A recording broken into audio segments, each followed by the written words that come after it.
My delegation is exercising its right of reply in response to the statement made by the Indian representative. Jammu and Kashmir neither is a so-called integral part of India, nor is it India's internal matter.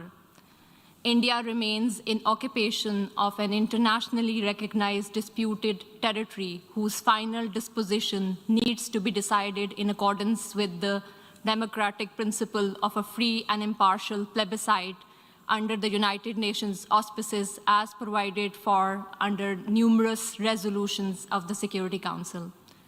In order to divert attention from ever-increasing international condemnation of India's widespread and escalating human rights abuses in Indian illegally occupied Jammu and Kashmir, India continues to level baseless allegations and rely on outright lie and obfuscation. India's compulsive obsession with Pakistan is neither new nor surprising. It has permeated its ruling elite and governance structures.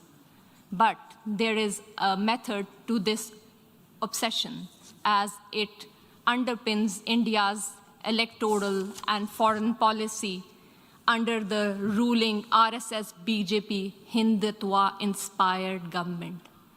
The EU Disinfo Lab has graphically revealed how India has deployed such tools of deflection, deception, and disinformation against my country, including at the United Nations.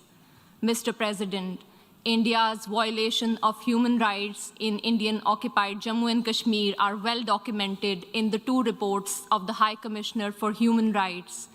Since 5 August 2019, the High Commissioner has urged India to unlock the situation and fully restore the rights that are currently being denied to the people of the occupied territory. Several special rapporteurs and mandate holders have also termed the human rights situation in Indian illegally occupied Jammu and Kashmir in a, quote, free fall, unquote. Major human rights organizations, including Human Rights Watch and Amnesty International, have expressed similar serious concerns about India's human rights violation, including in the occupied territory. Not surprisingly, Indian authorities have failed to respond to any of these communications. In fact, a witch hunt has been launched against those who dare to report these crimes. Only last year, Amnesty International ceased work in India, citing constant harassment at the hands of the government.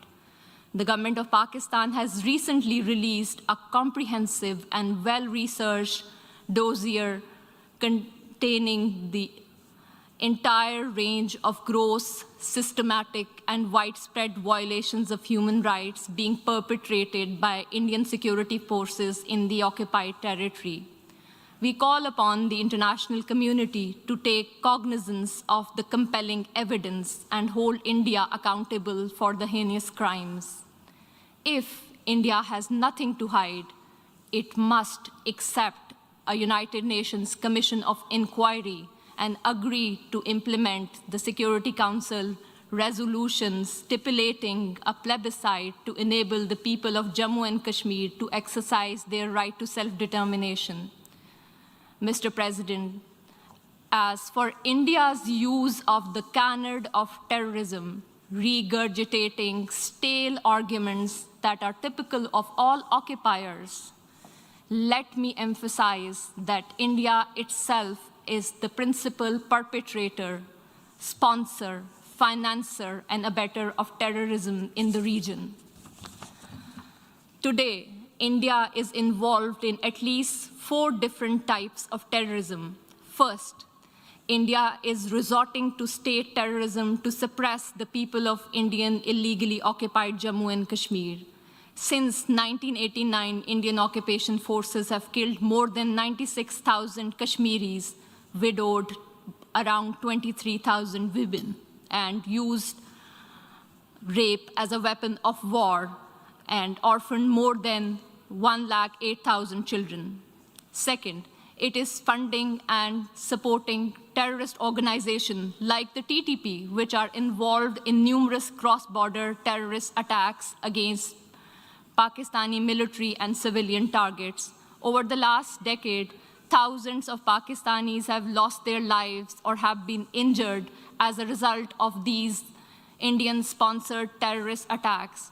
Pakistan has shared irrefutable evidence of Indian involvement in supporting and sponsoring terrorism with the international community. Third, India is financing and organizing mercenary terrorist organizations against Pakistan to impede economic growth and prosperity of the region. India's National Security Advisor, Mr. Ajit Dole, has publicly admitted supporting and financing of such mercenaries.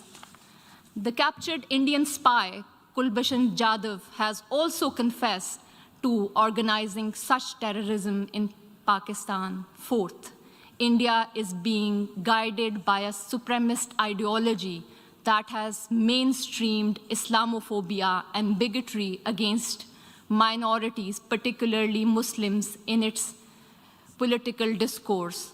The RSS is one of the oldest fascist movements in the world, enjoys state protection, patronage, and support by BJP, the ruling party in India.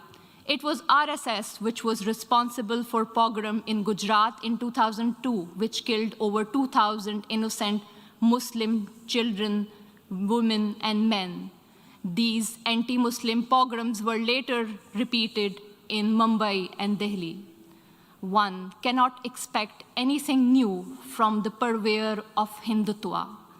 In today's incredibly intolerant India, the 200 million strong Muslim minority faces frequent lynching by cow vigilantes, pogroms by RSS thugs with official complicity, discriminatory citizenship laws to disenfranchise Muslims, and a concerted campaign to destroy mosques and the rich Muslim heritage of India.